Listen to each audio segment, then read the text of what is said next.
All right, we're live. Sweet. Episode number 3. You're here. Episode number 3. I am, of course, your esteemed leader, Jackson. Um, to my right or to my left on the recording is Christian. Below me Yo. is Matt, Mark, What's up, Mike, guys? Matt. Sorry. No, it was Go Matt. Matt. You got Go it ahead. right. Go ahead. Introduce yourself, Matt. Mark. Tell us. Matt, Mark. Tell us all about you.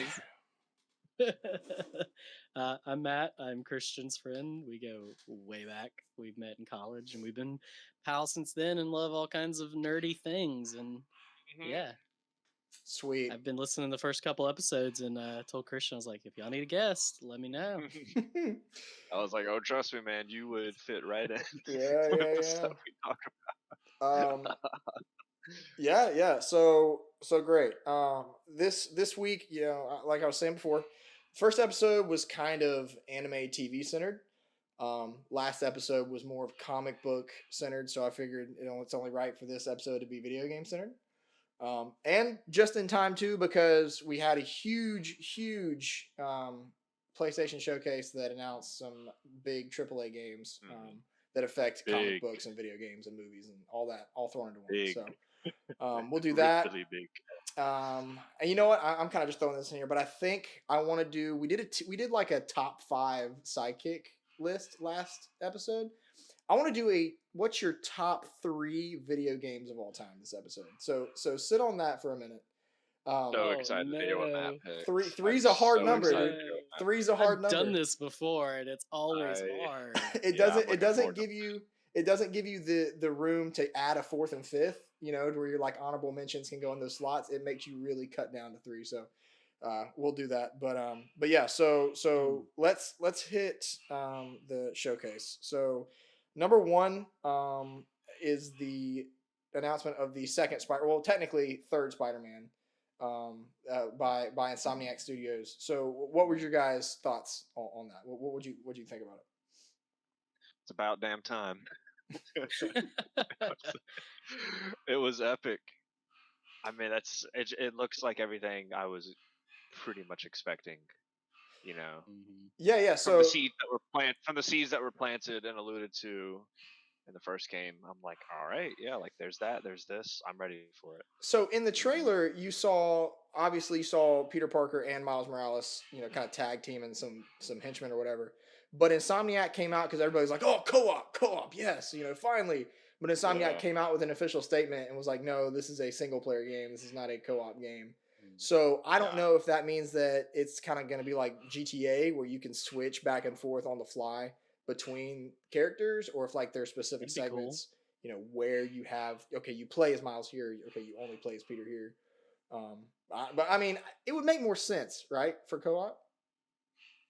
Yeah, I think that's interesting that they came out and be like, no, it's not co-op, because the way the trailer made it, it really seemed like Peter and Miles were like working together to do stuff, and like, I mean, you could do that in a single player game, but like it seemed to focus on them two tag teaming a lot, and so like it makes complete sense to me that everybody was like, oh, is this going to be like a co-op game where like you can play by yourself, or a friend can come in and you can just like do all this stuff together? So I definitely completely understand why everybody was going like instantly thinking co-op.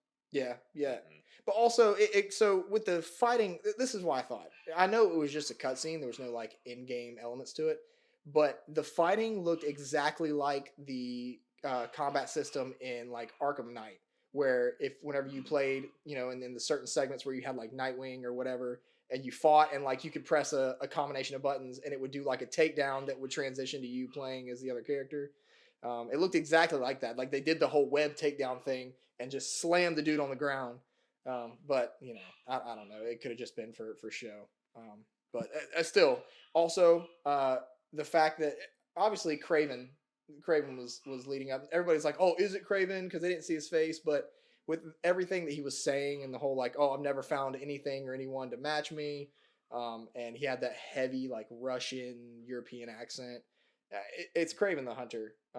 And there's no denying it. But then Venom's announcement or reveal there at the end. Venom's the coolest character in my opinion, for Spider-Man, because he's absolutely. He's the exact opposite, but two, he's just it affects Spider-Man. Like Spider-Man became Venom at one point, not as monstrous, but there's so many implications there. Mm-hmm. No, I'm excited to see Venom. I know I played the first one. I know at the end, the kind of ending scene, kind of you could take as hinting at Venom, and like kind of ambiguous enough where like it could not, but like confirming that he's in it, whether or not it connects to what we saw at the end of the first Spider-Man or not. Like it's cool that we're actually getting him, and I'm very curious to see what story they tell with him, because he is. I with you. Like I think Venom's the best Spider-Man like villain and character. It's just so interesting. Yeah, yeah. I mean, so at the end of that, for the people that don't know that didn't play the Spider-Man game, at the like end credit scene type thing for the first Spider-Man game, Norman Osborn, who was kind of like this in the shadows antagonist the whole game, he goes into this lab where his son Harry was sick, and he's like in this big Bacta tank looking thing from from Star Wars, but he's covered in like splotches of the symbiote, is what it looks like. And I don't know if they're going to go the whole route of Harry is Venom, or if they're going to make it Eddie Brock, which I think they should. I don't think they should ever take the creative liberties of making somebody else that character. Like they made Harry the Hobgoblin in Spider-Man 3 and Sam Raimi's Spider-Man, which, is kind of comical, but it's just, I feel like if they're going to do it, they should do it the classic way, because they've done everything else the classic way so far. Yeah, it'd be weird to like, that's such a big name character. It's like, we got Venom, but it's not Eddie Brock. It's just like, really, like everyone else has been their character. I don't think they'll do that. I think they'll bring in Eddie Brock, and Harry Osborn we'll find out what his story is. But I do think Norman Osborn will be Green Goblin for sure. Right. Well, and it may be something with Harry being like the catalyst of in that universe of the Venom showing up, but then we may get some time where the symbiote's with Peter, and that's how we get the Spider-Man stuff, and then we get Eddie Brock later on. Like that may be, especially showing it off in the first trailer, that may be like the main story that kind of carries over the whole time. Maybe Peter gets symbiote, black suit, starts to kind of go a little crazy, and like we play as Miles for a bit, and Miles has to kind of like beat him down and like save him. That'd be interesting. Then then it goes and finds Eddie Brock. That'd be kind of cool. I don't know. You literally took the thought out of my head as you were before you said that. I was sitting there. I was like, you know what? Odds are it's gonna get a hold of Peter, and you're gonna have to play as Miles and beat the shit out of Peter, and like get the symbiote off of him. I can see it coming. I can see it coming. And then Topher Grace is just gonna be in a church, and then it's gonna have the symbiote, and it's gonna be.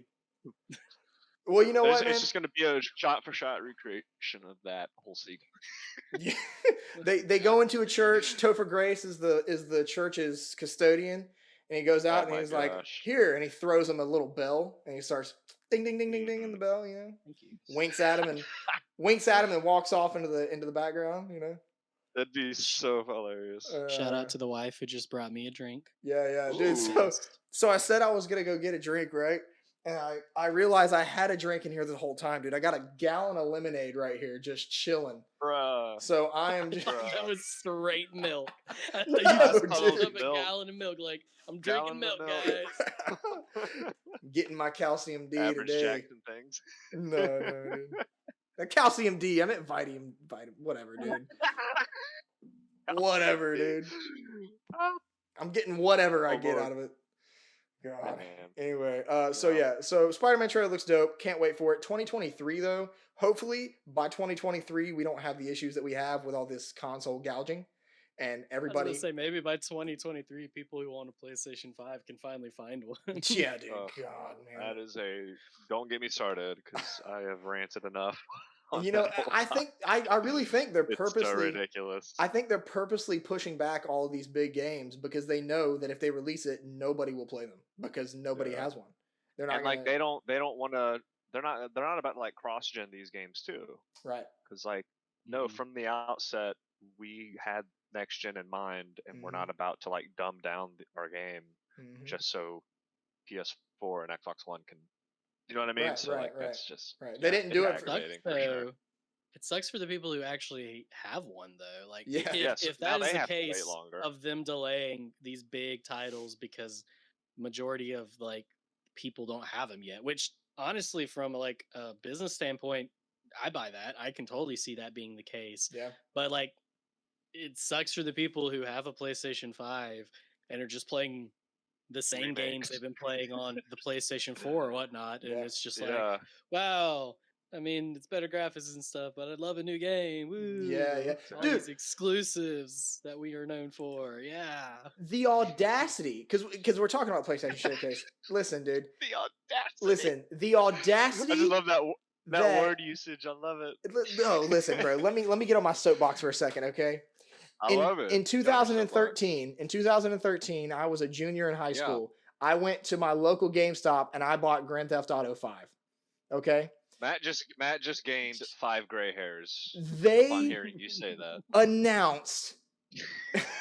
Listen, they announced that GTA 5 is coming to PlayStation 5. 3 generations of the same game. Wait, do you mean 4 or 3? You said 5. GTA 5. 2013? Yeah, 2013 GTA 5 came out. Or was it 2014? I'm sorry, 2014 GTA 5 came out. I was a junior, so I graduated 15. So 14 GTA 5 came out. I bought it when it was brand new. I bought the before they started doing digital stuff. I bought the physical copy, and then it came out with the remaster and the first person mode for PS4, and then they just announced. Now you're on the right track. Right, and they just announced at this PlayStation Showcase that it would be getting another graphics enhancement and being released onto the PS5. Make the 6th game. So is GTA 5 just going to be the new Skyrim that comes out on everything for the next decade? Oh my god! And I'm afraid Red Dead 2 is probably going to get the same treatment as well. Yeah. So, no, it's just I understand like you want to make the next game as good as you possibly can, but dude, it's been 10 years. 10 years. I mean, when Skyrim was at 8 years, everybody was like, "Oh my gosh," like people keep buying it, and Rockstar games are like massive undertakings. They take years and money and hours to make. So like, if they're just gonna if they're able to re-release, same with Skyrim, like if they're able to re-release these games and make a pretty dang good profit off of it, of course they're not gonna make another game. I mean, they are making games, but they're taking their sweet time because like they're still making money. People just need to stop buying these games. Well, dude, okay, like that's what speaks. You say that, but people like modders and people like that have been remaking like Vice City and remaking the Grand Theft Auto 3, like been bringing them up and remaking them, recreating those worlds in today's graphic capabilities, and Rockstar has been shutting them down, telling them stop doing that. You're not allowed to do that because it would just make people not want to play their current game that they've released. You know what I mean? Like it.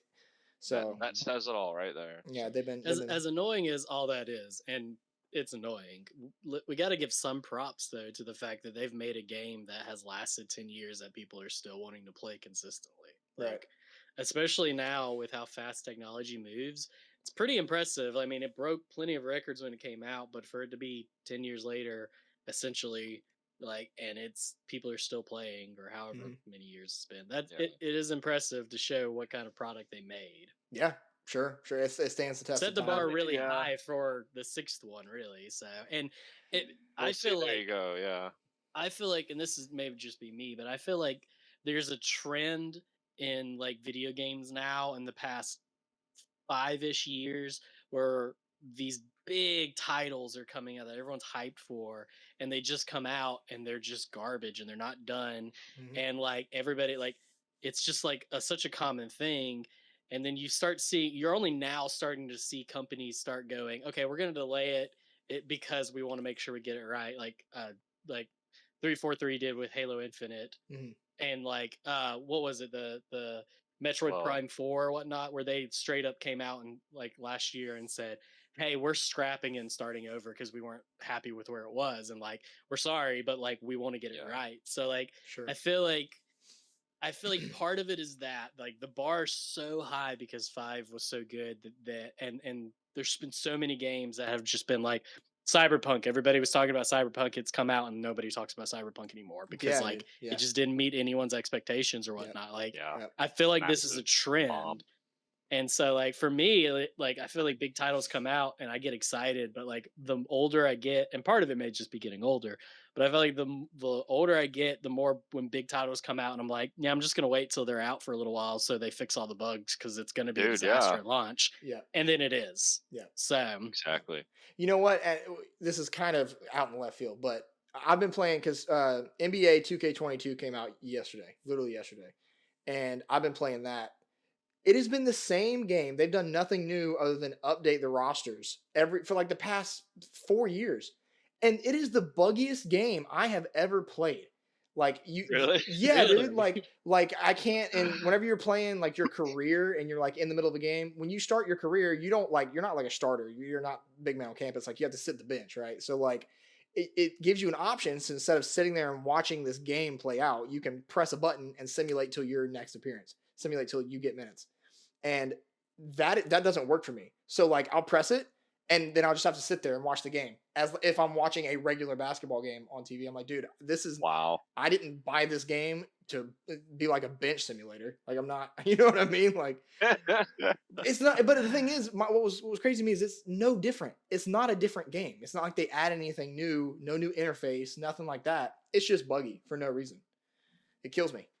But you know, That's EA though. That's Yeah. EA, right? No, EA it does is all really that. interesting. no 2K. In 2K, its own brand. Oh, 2K.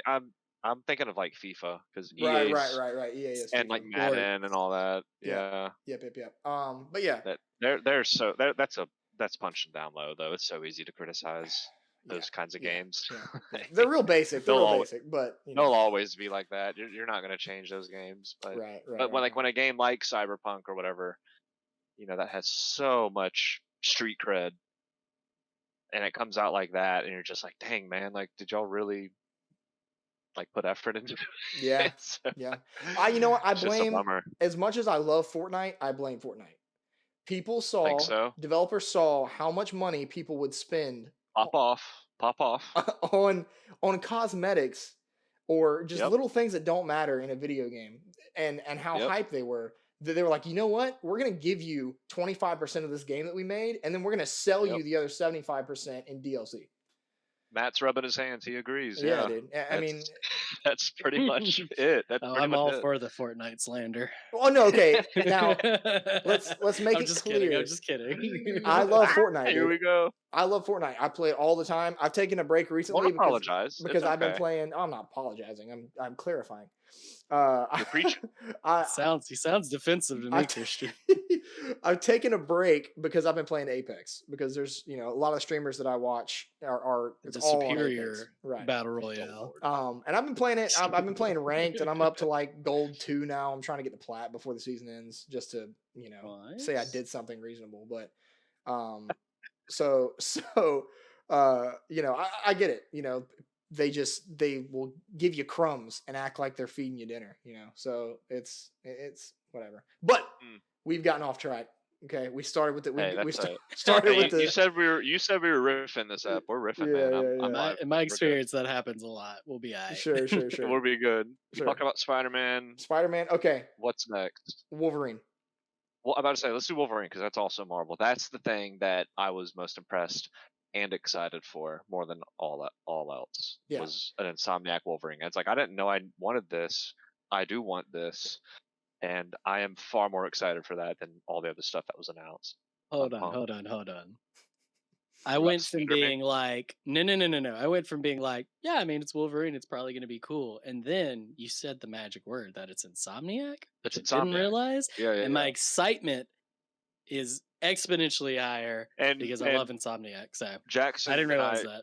Jackson and I earlier this week. Jackson was like, and because it's Insomniac, like it might be in universe, like with the Spider-Man game. I'm like, it probably is going to be like it's Marvel. So like, I'm down because with Wolverine, you can usher in 2 facets of Marvel. Obviously, X-Men. Like he's Mr. X-Men. Like he's the face of X-Men. Right.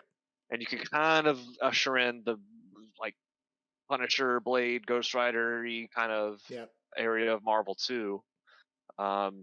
So if we're getting like an Insomniac verse of Marvel games, like Spider-Man and Wolverine are 2 really good characters to start off with. So here is where it kind of comes to like a crossroads for me.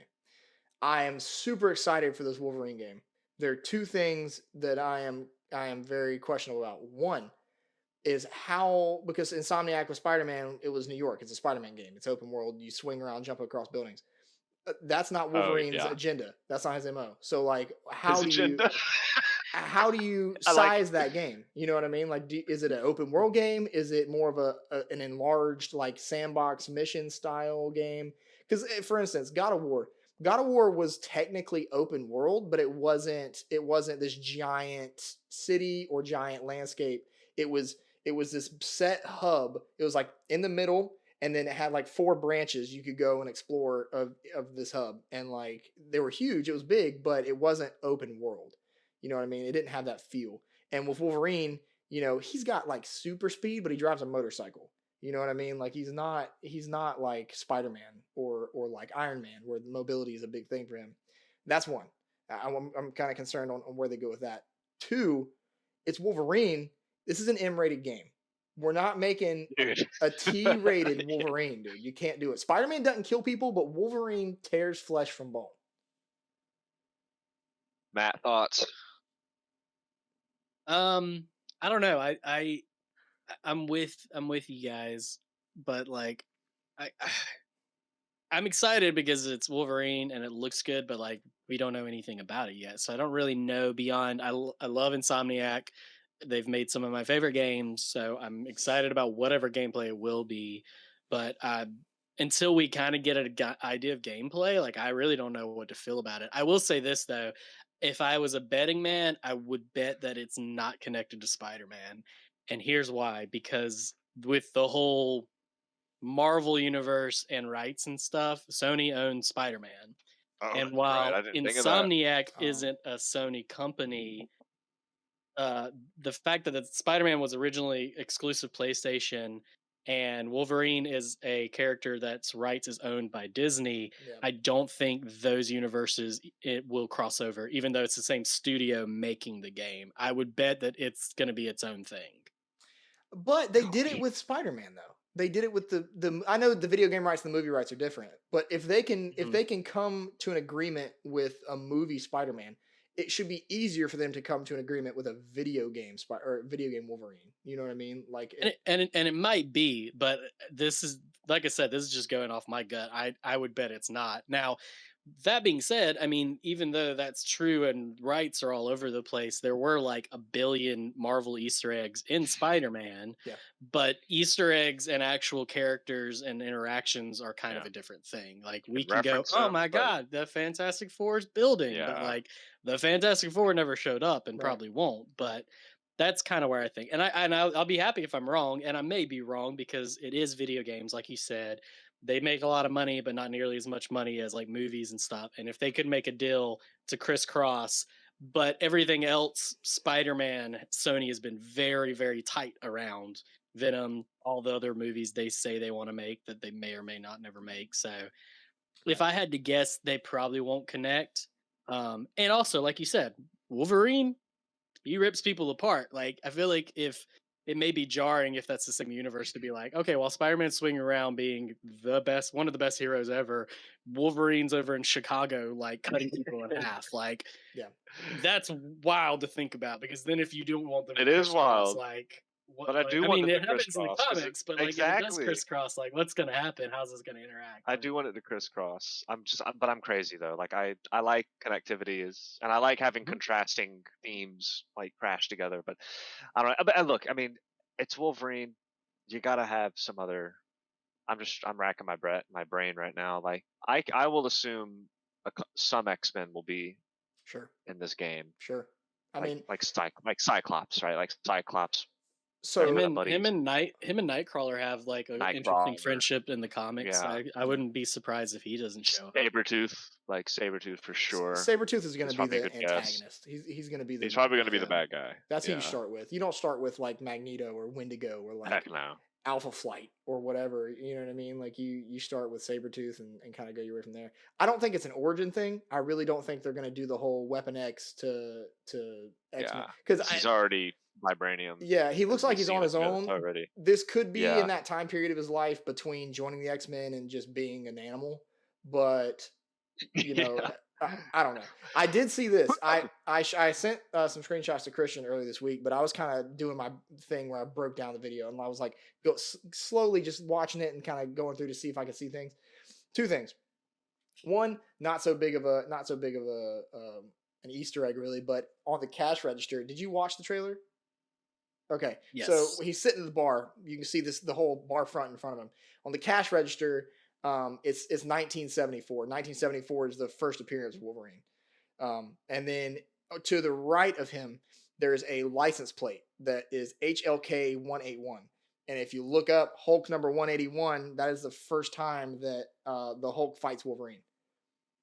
It's that iconic, like, the Hulk and Wolverine. I love I'd like comic to- references. I'd like to see some Hulk in this game.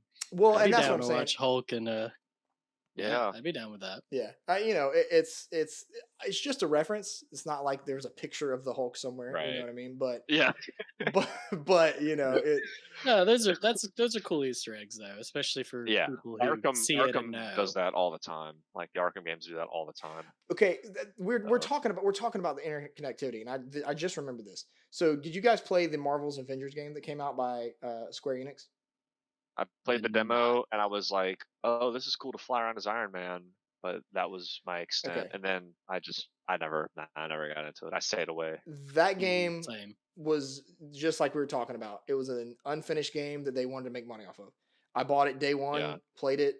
The story was great. The campaign was fun, and once you did the 4 different mission types in the post campaign, hub, that was it. Like that was all you had, and you just did that. That's what I heard, and that's why I never played it. Right, right. But I know the beta came out, and then it came out, and people were like, "It's fun, it's a good story," but then you Right. finish it, and then you're done. Yeah. Yeah, Well, there's and no post game. so what I was saying is, what I was getting to that with the interconnectivity, they announced the downloadable, content that was going to come out and the characters. And the first one was obviously Black Panther, and that's now out. And, people are saying the game's fun again. But another one of those was Insomniac Spiderman. So, like, and it's not just like he's like a skin or something. It's him. It's his character in this universe, in this Marvel's Avengers universe. So, and each downloadable, each character Interesting. comes with their own set of missions and like little story segment. They did it with Hawkeye, they did it with Kate Bishop, and the biggest one was Black Panther. But so if his character is going to be in that universe, does that also mean that their universe is a shared universe with the Insomniac? It's just kind of confusing. Like you have all these different. Yeah, and Go ahead.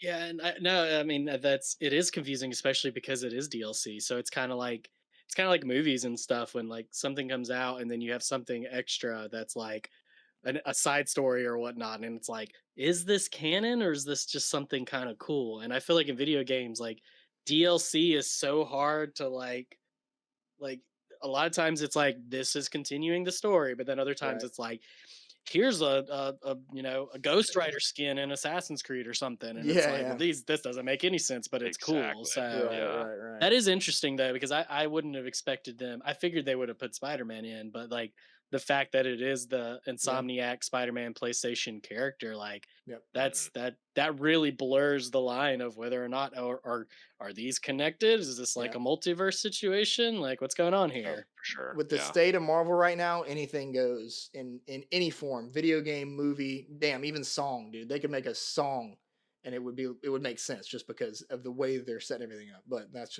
a whole different story, dude. But so the Wolverine, that looks fun.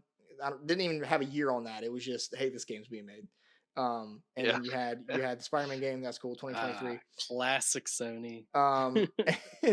And let's touch on this. Let's touch on the KOTOR remake that they announced. So I played. Now this might date me a little bit, but I played the first KOTOR a little bit when I was young. I really played the second KOTOR. That was when I was like, coordinated enough to understand how to work an RPG.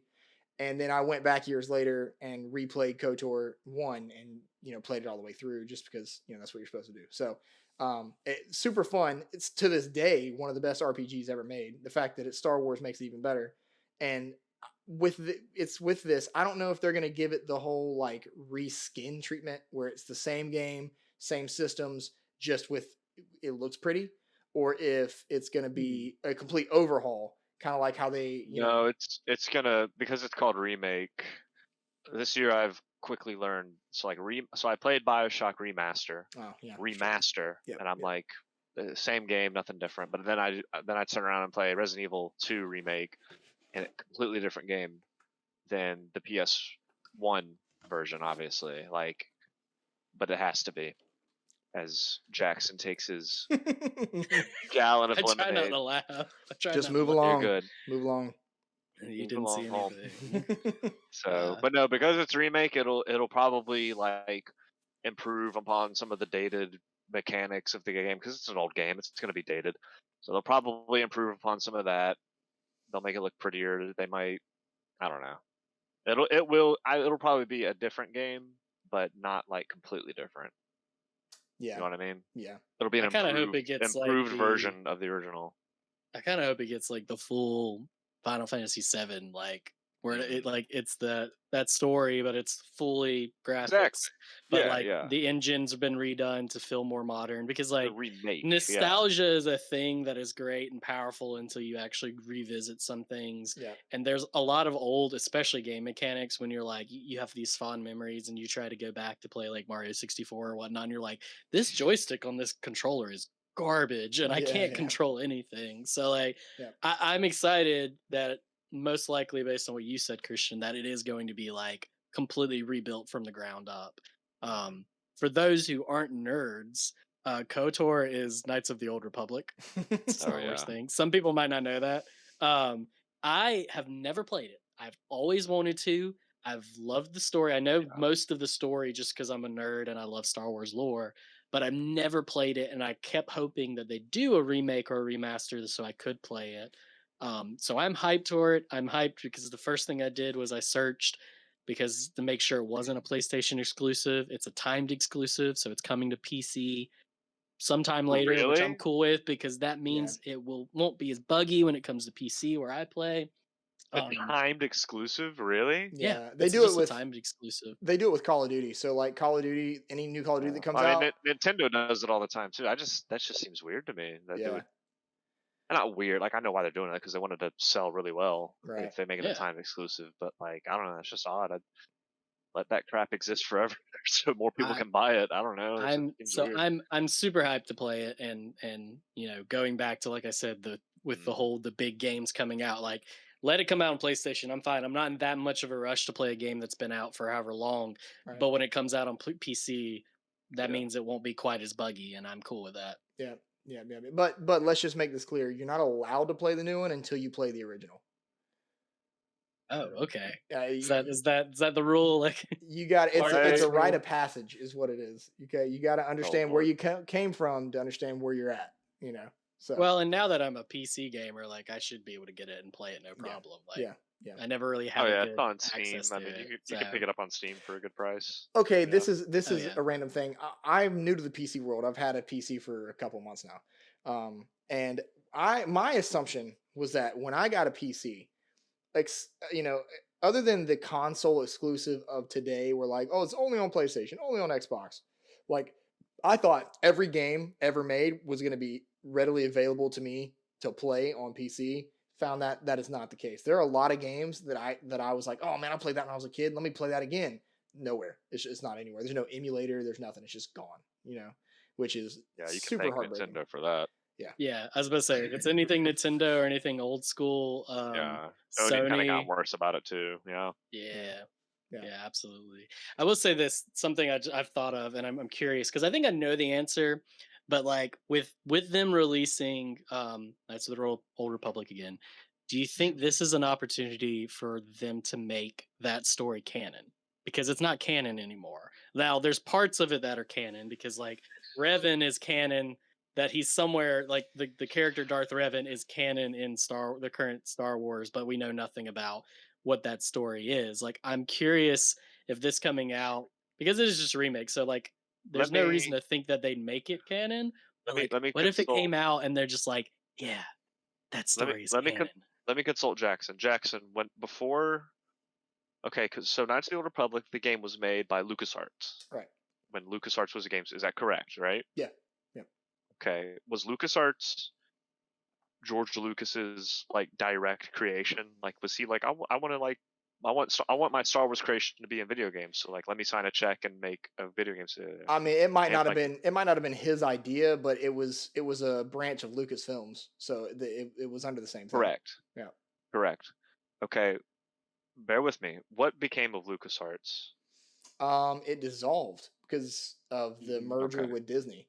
Boom. If Okay. you remember, I think it was before that. was it? So I think it was still around, but they really hadn't been doing much. And then I do think it was officially dissolved with the acquisition or whatever. because I say that. Oh, sorry. Go ahead. No. You say, because I need your explanation. Go ahead. Sure, What sure. were you about to say? So I say that it was dissolved because I remember an E3, maybe 8 years ago now, where they announced a game called Star Wars 1313. Yes. And that was the like Boba Fett game. It was a bounty hunter game. It was a bounty hunter game. So right. It was game just that never came to be. Right. Well, fun fact: that game, the framing of that game was used to make the name Fallen Order. Yeah, Fallen Order. That framework was used to make Fallen Order. But that was that was afterwards, and EA got a hold of it and all that. But yeah. So 1313 was like the last project that LucasArts was working on before all that happened, and it all went to hell, and EA got a hold of Star Wars. Because here's the thing, like, why, Matt? Because I didn't forget about your question, Matt, of like, ooh, will they canonize Knights of the Old Republic? Because like the thing with Disney, I'm not saying this to be pessimistic, but like the thing with Disney, the reason why in Episode 7 and the sequel trilogy, the reason why they're called the First Order and not the Empire is because stormtroopers in the Empire are George Lucas's creations. They would have to like pay royalties or something, because they wanted to do merch. They wanted to get a lot of merch at Disney, and it's like, we want to make our own creations so that way we don't have to pay as much to George Lucas, because if we use a bunch of stormtroopers and stuff, that's his stuff, but we want to make our own stuff. They didn't even make so that's why. Exactly. But then they make High Republic, which is just knockoff Old Republic. Yeah. But why don't you just make Old Republic? Why did you make High Republic? So the reason is, Matt, is like, if Disney, I don't know, dude. I don't know what I'm trying to say. I get frustrated when I talk about this because like Disney's so soulless, and like they don't use Star Wars like they should. So and if go ahead. So with the canonizing, and this is kind of just blankets it. So it was a separate entity. Disney, even though they're on this whole path of, we can do whatever we want and we can merge whatever brands we want and do, because they have unlimited money. It's kind of a process that they're not going to undertake because of the amount of money they are spending with the Marvel stuff. They're not going to go back and pay anything to anybody that they don't have to. So if they can That's succeed, what I'm trying to say. Right, if they can succeed in just bootlegging the Empire and calling it the First Order, or bootlegging the Death Star and calling it the Death Planet, like But here's the thing though, and I may be wrong on this. It's been like they don't have to pay dude. They don't have to pay Lucas anything. They bought all of Star Wars. They could have reused stormtroopers in the Then Empire. why didn't they just reuse storm? Because that's what people wanted to see, though. So like, why didn't they just reuse that? Because something new is something new to sell. Yeah. You make stormtroopers that look slightly different. You can make a ton of new toys and products to sell. You make something called the First Order that's got its own logo and own branding and own ships. You create an entire array of Resistance, which is just Rebel Alliance. Right. Like it's I mean, that's the whole thing about that. And dude, it's so crazy. I think Disney and listen, Disney deserves a lot of the flack they get when it comes to Star Wars, but I think they get a lot of crap when it comes to what is canon and the whole Legends thing. And people are like, they instantly wiped out all this canon for years. There's a lot of crap in Legends. Yeah. I completely understand Disney going, no clue what's none in of that. Legends is what the old canon was. The 30 years of books and stuff that people made that were all canon, but like you had 17 to, however many artists and writers creating their own Star Wars. Mm-hmm. And so like I 100% get Disney when they took over to just see like everything except for the movies and the main stuff is not canon. And as things roll out, they've made stuff from Legends canon and everything. Yeah. But like they've retconned certain things. Some things have been fine. Some things I like way better than the old canon. Kyber crystal lore is way better in the current canon than it was in the old canon, as just an example. But like, I and I got us off on a really weird tangent, but I was just curious because like when Rise of Skywalker came out, one of the like visual dictionaries, all of the Star Destroyers are named after Sith Lords, Yeah. and one of them is Darth Revan. So like it's been confirmed that in the actual canon that there was a Darth Revan, but that whole story isn't been canonized. Was curious if y'all think there's a chance that it came out and Star Wars was just like, yeah, that story's canon again, 100%. It's Old Republic, like it still fits. It doesn't really, change anything of what we've done. Like it Doesn't would affect the bottom line. They'll do it. it would be of no effort on their part to do it, and people would Exactly. still eat it alive. People would still freak out. Like they could just say think it's a- yes. I think Yeah. it's a It's good. canon. It'd be a very easy way for Disney to do something that people would love Yeah. and be like, "Oh, Disney, you did it again. I don't hate you right Yeah, now." yeah. Until something else comes out. Just be like, yep, it's Old Republic. We're goodbye, High Republic. We're not gonna play Yeah. with you anymore. Yeah. It's Well, so and I've weird. been wanting to read some of the High Republic stuff because the idea behind it I'm cool with, because they're like, it's kind of like the gap between Return of the Jedi and the like sequel trilogies. Like we've got this huge time period that we don't really know anything about. We don't have a lot of new stories that are canon. And it's been the same way even in Legends. Was like we have this Old Republic, but we had this huge chunk of like hundreds of years that like no stories were told at all. And so Yeah. they're like, let's go look and tell a bunch of stories in that time period. And so I haven't read any of them. I really want to, because some of them I've heard are good, but Tell you that's what, kind dude, of the premise behind that. you talk about how some of the books and whatnot are just garbage and there's no reason for them to be canon. I agree with you, and this is why.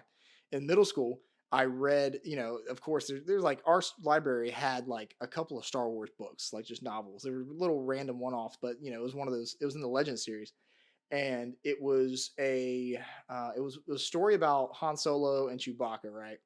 And in the end of this book, Chewbacca dies saving an orphanage on this planet. This orphanage is about to, like, this whole entire planet is about to be destroyed by like a meteor or something. And they shuffle all these orphans onto the Millennium Falcon, and Chewbacca has to like shut the door because the hydraulics are messed up, and he dies on this planet. And it's like just one book that kills off Chewbacca. That's so stupid. Yeah, it's just I agree. Christian Legends, it's got to be canon again. Legends, Right, it's so right, good. Right, yeah. I always think of there's apparently a story, and I've not read like any Legends. I've just like looked into it in random like Wikipedia and YouTube holes of Destiny lore, Star Wait, Wars are lore. there like Legends defenders? Like, do people want that to be canon again? Are Oh, people yeah. like super Tons of purists? people who are really upset that they made Legends uncanon, and there's good stuff in Legends. But like, there's also a story where Luke's hand gets found by the Emperor, and he clones a second Luke, and this Luke is known as Luke with 2 U's. It's Luke, and they fight. That is in Legends. That actually happened and was canon for a while. I want to see that on the big screen. Let's make that happen. I'd go see that. Oh my gosh! All right, okay. But all then, right. So yeah, Knights of the Old Republic looks great. It's gonna be a remake. It's gonna be awesome. We're all gonna play it, and I apparently have to play the old one if I want to play the new one. Did you play the second one? What about the second one? Is that one Dude, good too? Just oh man, take me behind the barn and finish me, man. You gotta play them, dude. I'm sorry. Oh. I've always wanted to, but I didn't have a way to play them. Yeah. Well, you can. I'm gonna look it up on Steam right now. Y'all keep talking. You might be. I know Steam has like has the. I own the first one. Do you? On Steam. Okay, I just don't know how yeah. much it is. I own the first one on Xbox. Both of them are $10. Both of them are $10. I did play Jedi Academy, whatever. Yeah. What game those games are balls. I did play that. Give me some credit. I was good at pod racers back in the day on the 64. Dude, there was a game that came out for the PlayStation 1. I don't know if either you two remember this game. It was called Jedi Power Battles. You don't I don't think remember I it. do. No. Listen, I was a Nintendo kid. it was so- a Star Wars Jedi fighting game. You Like chose Mortal Kombat or something. yeah. Well, it was a little more like 3D. You know, Mortal Kombat's just side to side. So like Soul Calibur is kind of like that. Yeah. Where you've got like a big Soul round Calibur's stage and you're fighting, and it was like it came out around episode 1, and it was based around the Jedis that are in episode 1. But it was like this whole like 2-player fight each other PvE type thing. Like it was really. Dude, if NetherRealm wanted to make all the money in the world, they would make a Star Wars fighting game. This is the people do Injustice and Mortal Kombat. If they made a Star Wars fighting game, they'd be printing money, man. People who even don't play fighting games would get it because it's Star Wars. The Star Wars Episode 3 video game that came out had a dueling mode. Had a dueling mode where you could play as like General Grievous and all those guys. Yeah, and fight each other, and it was cool because like everybody had like a dark side equivalent. It was like if you both chose the same character, one of you was the dark side version. It was so cool. But, I remember that. Yeah, that was cool. Yeah. But yeah, so Star Wars, I don't think they could mess it up. I mean, the game was already made. Nah. You know, they just have to make it look good. So hopefully that's what they do. I will say this: the only thing they could mess up, because the only remake I know of that is like trash is the Resident Evil 3 remake, and that's because they just took out entire portions of the original game. Right. So hopefully they don't do that with Coder. Like hopefully they keep stuff intact and just improve and not cut. You know what I mean? Yep. So okay, it'll be an easy win. So last big thing that was at the showcase was the reveal trailer / gameplay of God of War Ragnarok or God of War 2 or 7, whichever one you want to call it because of all the 7. The old games. Would it be 5? Would it 5? No. Well, I'm talking about like the PSP versions, like the different because they made like okay. You know, between God of War 2 and 3 things existed. Right? Yeah. Hey, they're canon. They're more canon than Knights of the Old Republic is. Yeah. But so it was announced. It looks great. One thing that I took away from it because I played the first one, the remake or whatever you want to call it, ignition or like whatever that project is, where they take a game that isn't really dead and just flip it on its head. Yeah, reboot. There you go, reboot. So I like that game so much that I actually went back, and PlayStation has PlayStation Now, which is like Game Pass. And I went back and they had every single God of War game in the PlayStation Now. So I played from 1 all the way through. And it was, I mean, it's a great, I mean, the older games before this remake were very much, you know, nostalgia based. They're real cartoony and they were just bloody, really, is all it was. You just, you know, cut people in half and stuff. But it was an amazing game. I love the combat mechanics. I love the acting. I love the score, the presentation. I mean, all around. I mean, one game of the year for a reason, you know. So the second installment of that, it looks great. It looks bigger, and it looks like they're actually going to deep dive into the rest of that story. If you played the first game, it's almost like it was a full game. It didn't feel like you played half a game, but there were so many things that they just touched on that was like, whoa, that's like a whole thing. Like, why are we not even like in there's this room where you can travel between the 9 realms of, you know, of the Norse mythology. So you got like, you got Svartalheim and all the Heims and you know, Midgard and whatever. And well, like, and you know, the big ones are like Asgard. Can't go yet. No, and that's what I'm saying. Like, it was there, but it was like, oh no, we can't go there. Oh, the reasoning was like, oh, it would anger the gods too much or whatever. But like, it's like, oh my god, why can we not, like, our enemies are there? You know what I mean? So they set up like this whole thing. You never fought. You only fought like the miniature gods in the Norse mythology. You only fought. Not Mimir. Oh God, what was his name, dude? Those 2 brothers. Well, the 2 brothers, the sons of that's Magni. The guy who couldn't die. Yeah. So I forget his name though. Freya's son. I don't know. God, dude. It was a cool character. I didn't play it, but wasn't there a character named Balder? Balder. That's it. Balder. Dude, I'm Andrew such doesn't a. even play it, dude. It was a bad gamer move of me to not know their names off rip.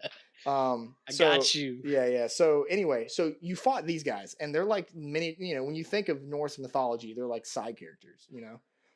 And it looks, you never fought Thor, you never fought Odin, you never fought any of the big bads. And spoiler alert, you guys might play it, but I'm just gonna spoil it for you. I'm sorry. At the end, you have your son Atreus, who you're fighting everybody with the whole time, and you get to the end of the game, and the whole premise of this game was, your wife's dead, and her last wish was for you to take this take her ashes She and was a spread them at the highest point in all the realms, which she was a giant, so that's Yeah. in Jotunheim. You had to go to the highest peak in Jotunheim, whatever.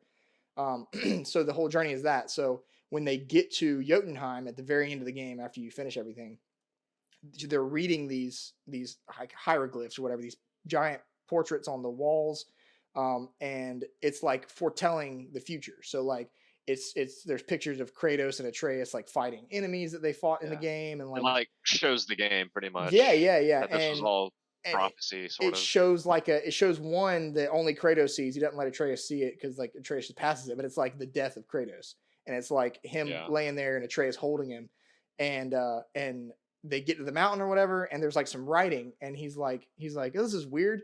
He's like, it's like it says Loki, and he was like, Loki, what does that mean? And Atreus is like, oh, because Atreus is the only person that can read the writing in this world, because Kratos has no idea what any of it is, and he's a foreigner. And he like reads this rune. He's like, it says my name is Loki, and Kratos is like, oh, I don't know what that means, but we're just gonna ignore it. And so they just go about their business. Probably shouldn't ignore it. Yeah, but you find out that your sidekick here is Loki. You know what I mean? So it's like it's just this huge reveal, and it looks like everything's expanding into that in the next game. And I'm just excited overall. The game was amazing. It looks like it's going to be the exact same creative team, and like just more of As that. it should be. Yeah. So I'm hyped. I know you guys didn't play a lot or at all, but No, I played it. You definitely should. What's I watched cool? friends play it, and I'd heard enough about it to know how good it was. I did get a PlayStation 4. I got one specifically to play Spider-Man, and always meant to play God of War, but like never. I know myself. I'm the kind of person that when I sit down for like story games like that, that's gonna be like all I want to do. Sure. And not having a ton of time and stuff, like multiplayer games are just easier for me to be able to play in short bursts. So I just never sat down to play it, but like some of my best friends, like it's one of their favorite games ever, and they just talk on and on about it. And I watched when it first came out, I went over to my friend Stillman's house. Christian knows Stillman. And literally watched him play probably. He'll be so sad you said that. I watched him probably play the first 4 hours of the game and just watched it, and like it really enjoyed it because like I'm a big film person, so like I love the fact that the entire game is like a one cut. There's no cuts. It's just one take through the whole thing, and I love that. I think that's super cool. Yeah. I assume they'll do that for this one. It looks even better. It looks like a really good sequel to like a really good game. Like everything looks like they're just taking it up a notch. So I'm hyped for it. I'll probably sit down and actually play the first one whenever that one comes out. But yeah, you should. And then play the second one at some point. I was in your boat, Matt. Like I already kind of had a good idea about it because I just saw and heard so much about it. But I am glad because people always talk about the story of it, and it's good, but like no one talks about the gameplay, and like the gameplay is really fun. It's fun to get better gear. It's fun to learn the different movement patterns of the different enemies. It's got good bosses, so like aside from having a really awesome story and setting, it's fun to whack people with your. What does he start off with? The axe. The Leviathan. Axe, and then you eventually get the chain blades as well. Blades of Chaos. I think that's cool. That's so cool to me. And so like I was a Nintendo kid growing up.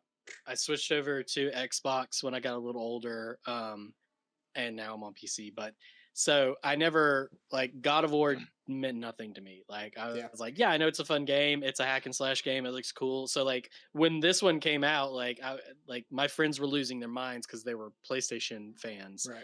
And I was just like, yeah, okay. Yeah, it looks fine, but like it really does. It really is like a completely unique Yeah. game and like awesome story. And the fact that like halfway through you get the Blades of Chaos, which me even not being a God of War fan, never playing them, like I even knew what those were, and I was Yeah. like, that's so cool. Like Yeah. he goes home and it's just like, let's just pull these things out. Yeah, yeah. You're just gonna be able to do this now. It's just the X. You got it. Like, Well, it was that's so cool to me. it was 100% like, all right, I'm coming out of retirement. Fine, I'll kill people again, you know. So like it was. Yeah. But yeah, Great, it looks great storytelling. Yeah. A plus. Yeah. It's Gonna good. play it. If I Good have a game. PS5, I'll play it on launch. But if I don't have a PS5, I'm gonna have to buy one first before I play that game. So Well, that's the one last thing I was gonna say about it is like they better hope. Is it cross gen? That's my question. No. Is it cross gen or is it No, gonna be only PS5? it's only PS5 PS5 exclusive. Yeah. All right. Well, then Sony needs to really make sure tons of people have PS5 so it sells well. You're right. Other than that, it'll be good. Yeah. All right. So that covers the PlayStation Showcase. Now, if we can recall all the way back to the beginning of this podcast, I said, keep in your head, we're doing a top 3. So, no. So, top I'm going 3. Last, please. I'll go first. Because My top 3 are Fortnite, Anthem, and Right. Cyberpunk. Right. Sure. Okay. So my top 3 is a little bit easier to choose from because I'd be so sad if that was the case. That would Yeah. hurt me as much as the last episode when one of the guys was just like, I Jackson, hate real Dick quick. Grayson. I was like, Jackson, real quick. You want to know? If I'm in the presence of Matt, be it virtually or in real life, I will purposely say things that just slay him, like in a bad way, like that make him cringe out. So go. All right, It's top true. 3. Continue. Go I ahead, want to know, Jackson. Jackson, what's your top 3? All right. So like I was saying, my range of video games is a little bit smaller than yours. I don't play Nintendo games, dude. I've never been attracted to Nintendo games. I've played Mario 64 because that's like the only game everybody in the world has ever played from Nintendo. But I just don't play them. I feel like I don't know. I never got into it. But I digress. We'll go 3 to 1 just to build up suspense. Number 3 for me. And quite honestly, it was underappreciated in my opinion. It was the Force Unleashed. Star Wars: The Force Unleashed. Dude, I am all for this list already. For that, I applaud that, dude. It was That Force game is Unleashed was an baller. awesome game. That game was baller. It was an amazing game. It died Yeah. out a little bit after the first one came out. Some DLC came out for it, and then like the second one came out, and nobody was as interested because it was just kind of a reskin of the first. But it played on the idea of like you can play as the bad guy. You know what I mean? Like, hey, be the bad guy, Yeah. and it was such a cool Star Wars open world. I mean, I know that the Fallen Order kind of had a lot of elements from that game. The Force abilities and the kind of like the linear, the mission, the scrolling or whatever you want to call it. It was just the content was really cool. The DLC, there's a little Easter egg like at the end. It doesn't tell you, but like you can choose to stay evil. You don't have to choose the light side like everybody thinks you do. All you have to do is like jump off and go kill Vader. It doesn't tell you to do that though. It's just like, it just like it's a pathway to Palpatine. And it's like you think that's the only option. But the DLC for it was like, if you decided to kill Vader, this is what happens afterwards. You go through and you kill Luke Skywalker at Hoth. You go and you kill Princess Leia in Bespin. And I believe you also kill Han Solo and Chewbacca on Endor. And it just... You also kill Obi-Wan in Tatooine, I think, like right at the very beginning. Yeah. You're like right. A New Hope. Yeah. So it's just like, it's just this cool, like, anthology almost where it's like, hey, what if you kill all these cool people? And it's just a complete flip. I love Star Wars. I love the Sith more than Jedi. I've always been been the aggressor as a part of whatever. So that game's my number 3. I can't say enough good things about it. It's a little dated now when you try to go back and play it, but the nostalgia around it was pretty big. I liked getting all the different outfits and lightsabers and like Yeah. the combos were all super fun and Yeah, you could get a dark saber before the dark saber was a thing. Yeah, you get a black saber, lightsaber. Yeah. Yeah. So that's my Those number. First fun, man. choice. I like this list. Continue. Okay, the second one's probably gonna throw you off, but I have to add it. Number 2 is Call of Duty Modern Warfare 2. Now, I was growing That's a great up, pick. yeah, growing up in middle school. All my friends played it. It was like the first FPS that I was like, oh, I'm gonna attempt to actually play this all day long every day, and it was just hype, and everybody played it, and it was that game. You can say a lot about not just that game itself for the series. I mean, that it helped it skyrocket to what it is today, but that game paved the way for a lot of content creators and what the gaming area of the world is now is based off of that game's release and the way people reacted to it and the things that came from it. Gaming wouldn't be as big today in that form if it was not for that game. It's a milestone for gaming, and it's just a big part of me growing up, and I loved it. It was a great game. Now going back and trying to play it now, it's like, dude, this game's not it. You know what I mean? But it was fun. No, I think hey, that's a great choice. I think between Halo 3 and Modern Warfare 2, those are the games that really redefined online multiplayer and like just took them in like a direction that no other game before those two came out really did. Yeah. Good choice. Getting a real good painting a real good picture of who you are. Get your lemonade. Get your lemonade. Sorry, I gotta hydrate. I'm hyped for number one. Number one's Fortnite. No. If it's Fortnite, I'm gonna leave. No. I'm just kidding. Very predictable with me. But my number one is Arkham Asylum. It is Arkham Asylum is your favorite of the three. Interesting. Okay. I understand that everybody thought that Arkham City was the best one out of the trilogy. I don't even count Arkham Origins because it wasn't the same developer, not the same voice actors, whatever. Number one to me, and again, it's kind of a nostalgia thing, but it was the first entry in the series, the first time a good superhero video game was ever made, and it set. I mean, from start to finish, I was completely immersed in the Batman world. Aside from Batman being my favorite superhero. You have from the Riddler trophies to the little character trivia where you got to find the clues about the different villains and all the different background stuff for Batman, Mark Hamill's Joker, Kevin Conroy's Batman, just even the story in itself, and the how dark it was. I mean, Batman, even though he's a comic book character, he's a very dark comic book character, and all of his villains have psychological issues. He himself has psychological issues. It's a very deep dive into the Batman universe, and it paved the way for superhero games to be taken seriously in a way, because up until then it was just like movie video games that came out. You know what I mean? Where you go watch the movie. Yeah, you go watch the movie, and then you go pick up the game from GameStop on the way home. And, and admittedly, like some of those sometimes were good. those were good. Like the Spider-Man 2 game was good, but even that game has its flaws, and it was still a movie game. Two Towers. Lord of the Rings 2 Towers. What I always remember being a good game. Like those were great, but no, you're right. Asylum was like, no, this like superheroes can translate well into games too. Right. And it has such good replayability, man. I mean, like because of how good of a story it is, and because of the content that's in it, you can play it one time through. I've played it countless times through. Just when I'm bored, I'll just replay it. So like just boot it up. Yeah. So and it was one of the first games that I 100%ed. So I did everything. I did all the Riddler trophies. I did everything, all the combat challenges, everything. So it was a big staple, and in my opinion, the greatest video game of all time. So that's me. That's me. I think that's a good. I think you talking about like Arkham Asylum versus Arkham City, and like I think that's a great example of like your favorite. You can have your favorite without it being the best, right? Like like you said, most people, pretty much everybody will be like, yeah, Arkham City's the best of the three main ones.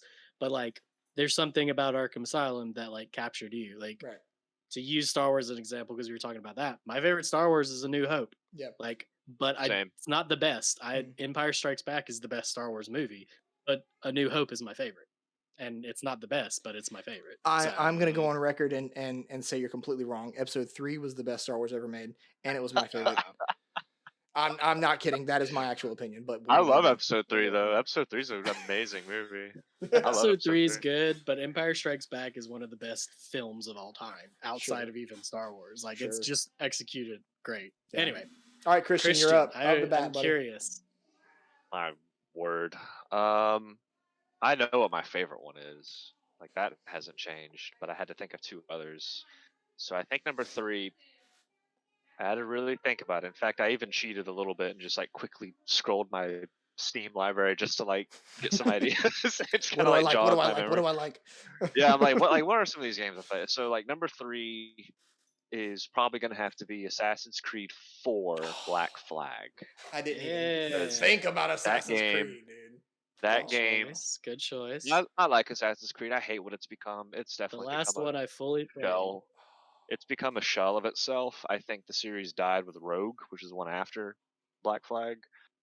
But Black Flag, and I just did it right there. Like I just refer to it as Black Flag because, like, to me, it's the pirate game. It's the quintessential pirate game. Yeah. Nothing has topped it. Yeah. And it tells. Just talk about the story. Story, scumbag dude, goes to the Caribbean as a privateer, but he becomes a pirate because he wants to get rich. And you're like, how is this dude going to become an assassin? Like, I thought the assassins were like noble, good guys, right? Like coming off the heels of like Nope. Ezio. Like, coming off the heels of like Ezio, which Yeah. Ezio is like the assassin. Like Yeah. when you think Assassin's Creed, you think Ezio. Right.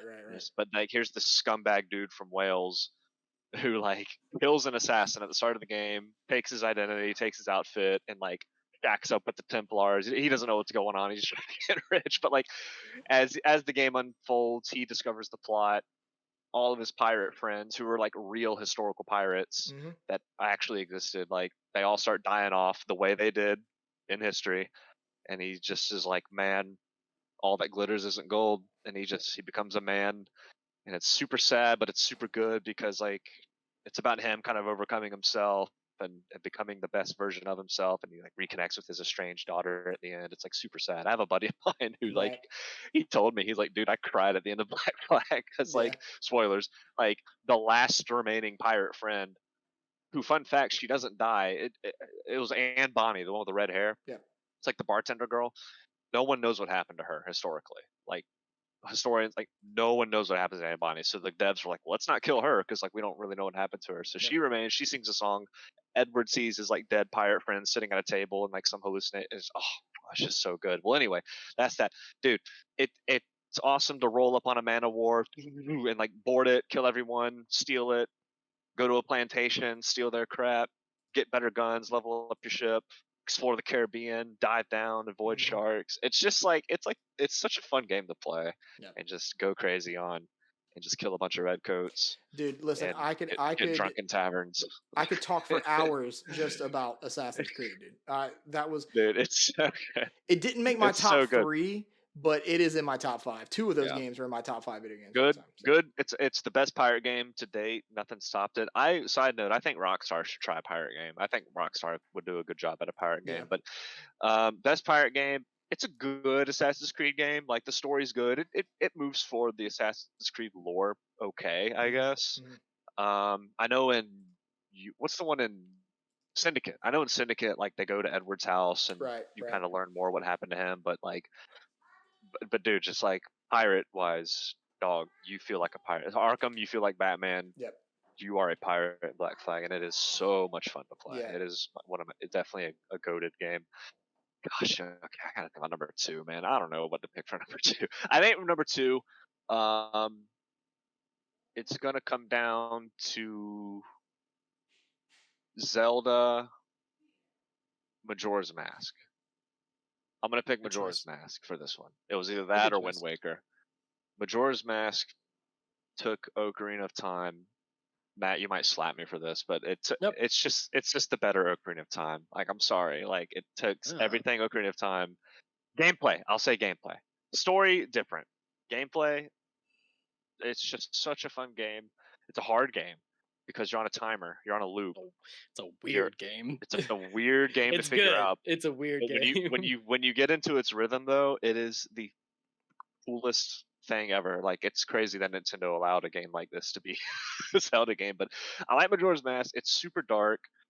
It has a lot of mature themes to it, and the dungeons and the temples, which is like what Zelda's known for, is they're the 4 of them. There's only 4, but each one is super challenging and fun to figure out.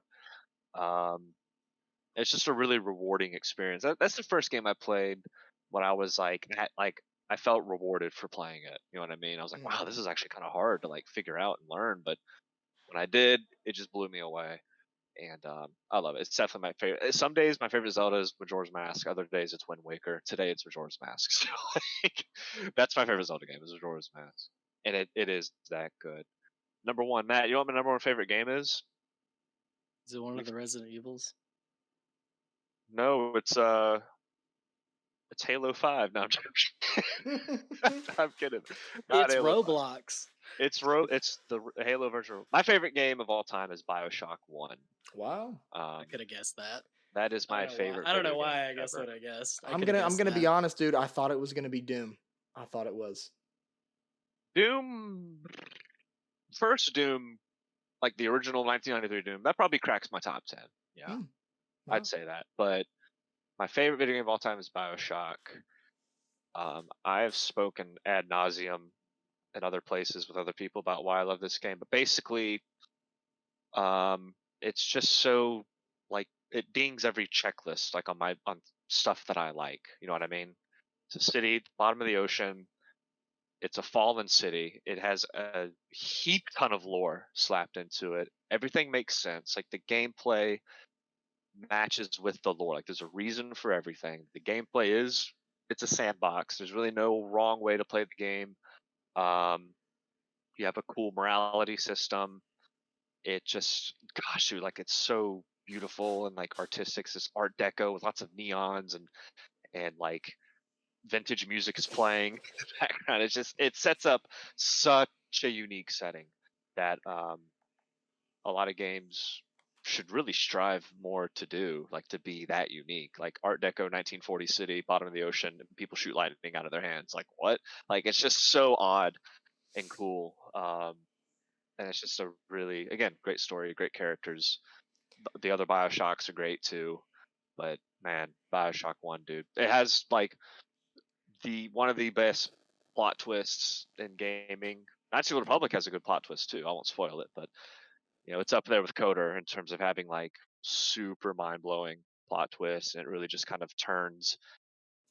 It kind of turns what being a player of video games on its head. Like the whole game just kind of turns the mirror on video games on itself. Like really, it does. Like it really blows your mind. So I love it. And it's super fun to play, and it's just my favorite game. I don't know.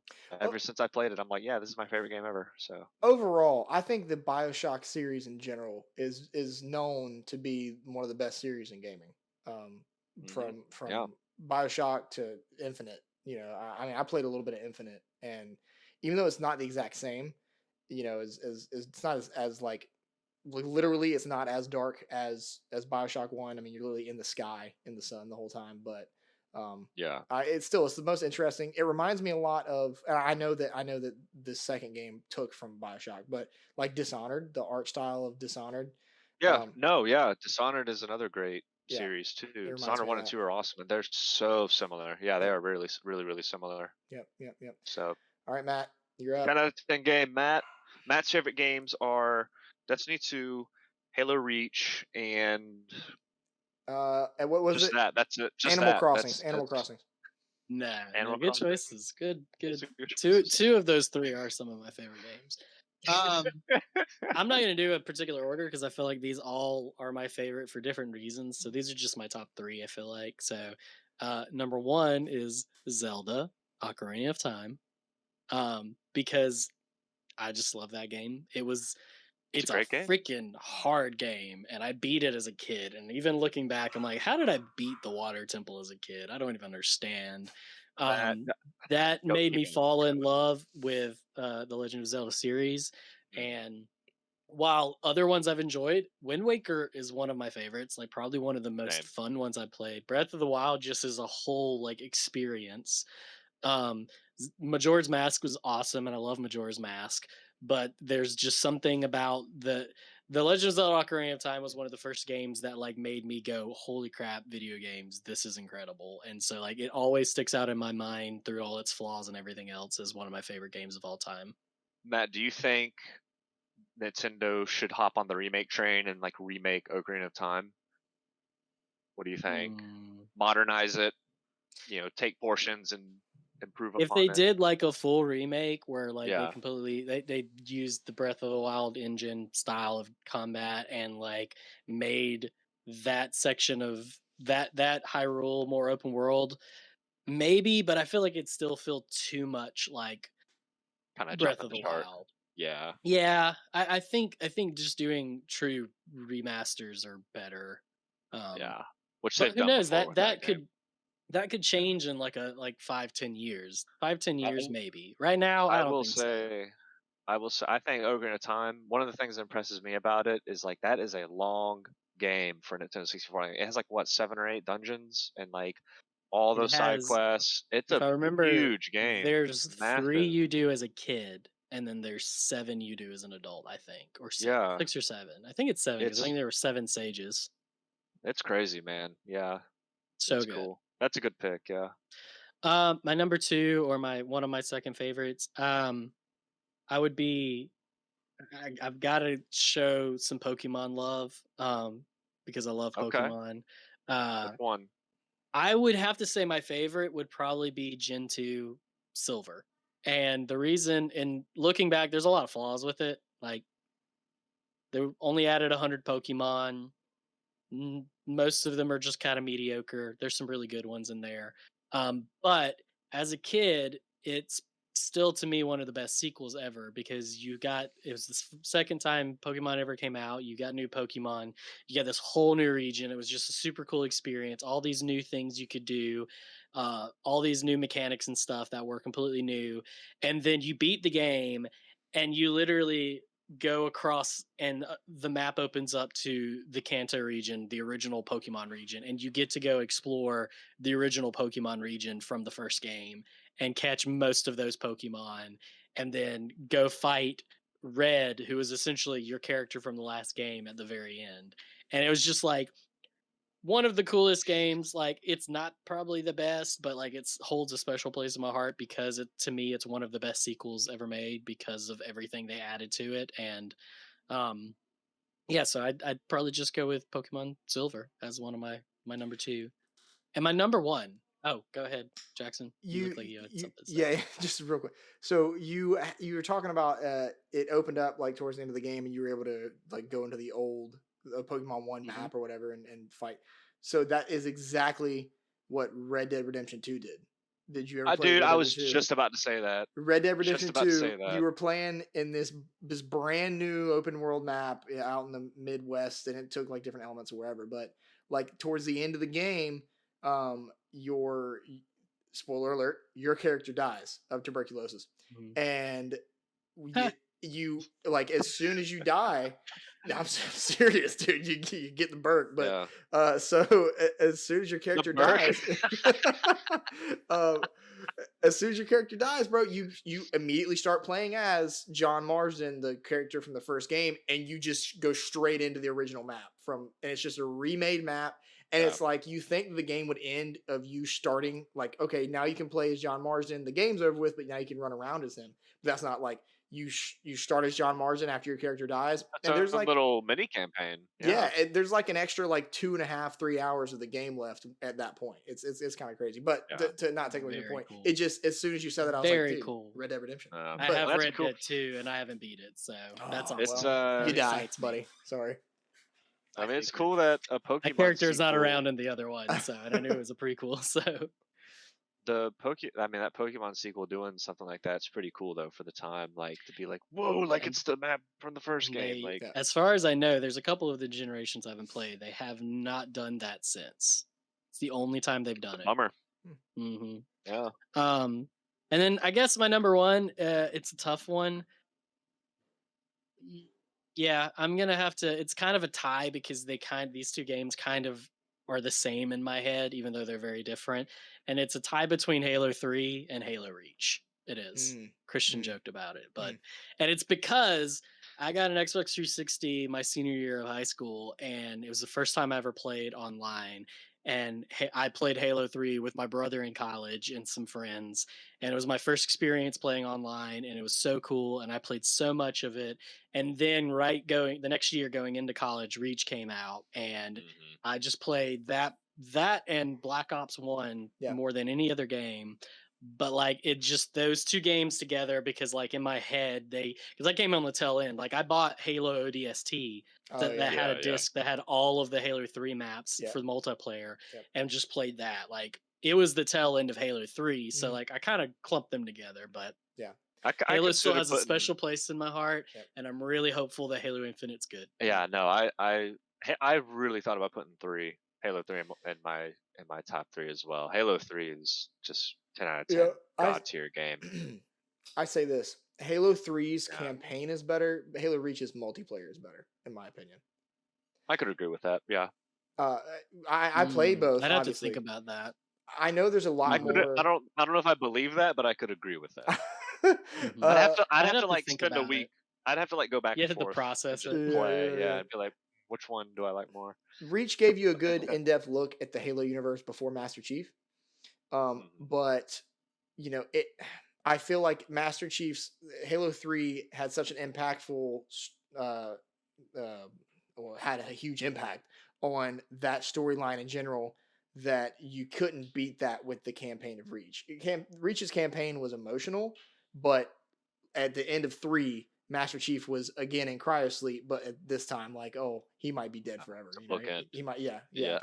So, like, It might be, you know, which we quickly found out that is not the case. No. Come 2014. but you know, it was that whole like, oh man, it's the end of a legend, and then Reach was like, oh, this is how it started. You know, in my opinion. Now Reach's multiplayer. No, I hear you. Reach's multiplayer, I feel like that was way better. There was mobility. There was attack sprint. You know, you had all the different abilities. You had just in general, the multiplayer was more fun to me in Reach. But I can appreciate both. I'd have to think about it, because I can see both arguments. Yep. Because Yeah. I Honestly, really love the story of Reach, and like I mean Halo 3 was cool, and but didn't have as much impact for me as Reach did. I feel like, but I could see both sides. I'd have to go back and play a little bit of both to see. Yeah. Right. Such a pop quiz. What's everyone's favorite Halo game? Mine's definitely 3, no doubt. 3. Yeah. 3. I'd probably go Reach, and that's probably more just because I put more hours into it. You know, if you ask somebody that played every single Halo, they're gonna tell you Halo 2. Halo 2 is the Halo 2 is like what all the elitists prefer. Just like I played Halo 2 on my friend's Xbox in like middle school or high school. Halo 2 you can make an argument that 2 has the best story of them all, but it has the worst legendary, and it has pretty good multiplayer. But you can dual wield. Yeah, dog. I mean, okay, Halo sure. 2, what else? 2 guns. You can't try wield in Halo 3. yeah. Still dual wield some things in Halo 3. Yeah. But just the idea of like, oh my god, I've got a gun in this hand, I got a gun in this hand. What do I do? It was pretty baller. It was pretty baller, but I don't know, dude. Halo 2 is a mixed bag for me. It's still a great game, but it's like 1, 2 dips, and 3 just goes high. Reach kind of is also a really high game too. I'd agree with that. Yeah, granted, now comes 4. that was my opinion. My you got to remember, you guys are a little bit older than me, so like you were playing Halo 3. You said your senior year of high school. Yep. Right. So Halo 3 was my 7th grade. 2010. My 7th grade was Halo 3. You know what I mean? So like I was a little older than you, Jackson, but no, I remember staying up. You guys are closer. Halo 3. I'm a little older. I graduated in 2015. 2015. What year did you graduate? College at that point. That's very true. Yeah. I could vouch for I graduated 2010. It's all right. Listen, I might have graduated late, but I already have 2 kids and Jackson. wife and good for you. Proud of you. So. White picket fence, dog. Yeah, right. Whole shebang. But anyway, so but yeah, so yeah, man. All right, well, I appreciate your top 3. I don't really disagree with any of y'all. I think we all have great top 3s. Now, granted, like I said, I was not a Nintendo guy, so I never played Ocarina of Time. I didn't like Pokemon. Oh. So you know what I mean? So like. So you're like, yeah, these are games I know a lot of people love that I have no comments exactly. on. Yeah. Good job, Matt. Love it. Yeah. I will say, last little thing here, Matt. Let's see if we can help out Jackson. Let's pick a game from the big 3. Well, I don't know if Metroid's one of the big 3, but like, so Jackson, if I were to recommend a Mario game, Odyssey is definitely a fun Odyssey. one. It's the newest one. It's super fun. Okay. If I would recommend a Zelda game, I would, knowing who you are, Jackson, knowing you, I would say Zelda Twilight Princess. Yeah, Twilight you'd love kind of Twilight a lame Princess. name. It's a super A lame little bit name, I know about you. You but probably like Twilight. it's the darkest one. Literally, it's super gritty looking. It's a good warm primer for like how Zelda games work. Yeah, you know, And then Metroid Prime, dude, Metroid Prime. That could have been in my top 3. I love Metroid Prime. yeah. That's probably in my top 5. Dude, you know what? Let me. Metroid Prime is a great game. Yeah. You would love that game. If I had to replace my number 3, if I had to replace The Force Unleashed with anything, it would be Assassin's Creed Brotherhood. Oof. Assassin's Creed Brotherhood, in my opinion, was the best one. Now, of the like previous gen, of the 360 PS3, that now, in my opinion, of all the Assassin's Creed, and I've played all of them. I've played from 1 all the way to Valhalla. I didn't play like the PSP side scroller ones or whatever. I didn't play those, but the main console ones, I played all of those. And in my opinion, the best one overall is Unity. Really? The French Revolution one? Yes. And I say that because it was the best graphically. Even to now, you look at Valhalla, you look at Odyssey, you look at Origins. All those games are pretty, but it doesn't look amazing. Like, it doesn't look super realistic. They all look the same. They have like a musty look. And also the parkour in Unity. The fact that you could parkour down or parkour up, parkour to the side. Like, it was a very much more in-depth system. If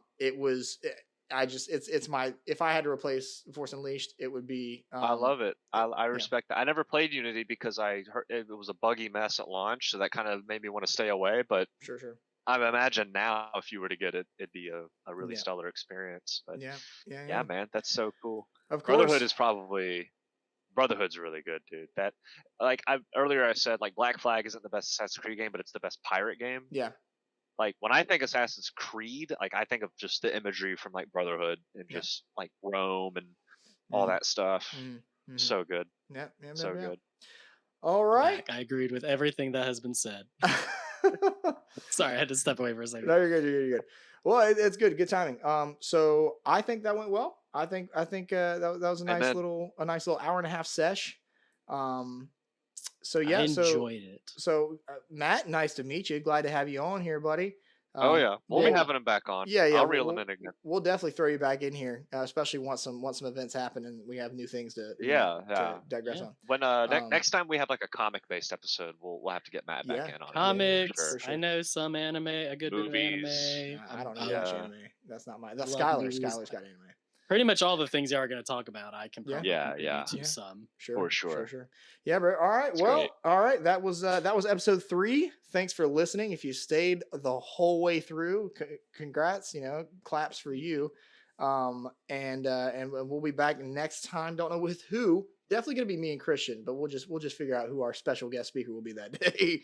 But yeah. So make sure to obviously like the podcast. Share it with your friends, family, people you don't know on the street. Just tell them, hey, go listen to this podcast. Yeah, dude. But other than that, we'll see y'all next time. I've been Jackson, and my cohorts here. Yes, me, Christian, Chucko, to some. Oh yeah. Me, Matt, McFly to many. Selfless plug. Christian, Twitch. Tell us your Twitch. I changed it because I made it a little more simpler. The hat box kind of muddied the water. It's just Chucko the Ghost, and you hear the word ghost, like, oh, what does he play? I play a lot of scary games, and it's super fun. I've been loving it. Yep. If you want to give yourself a heart attack, scare your children, or overall just have a very very frightful night, Christian's your man. Or hear Christian play with a Randu who just walks through every room going, "Where are you? Where are you? Where are you? Where are you? Yeah. Where are you?" Oh, it's ridiculous. I actually had to like steal it from him because like, dude, please give me that.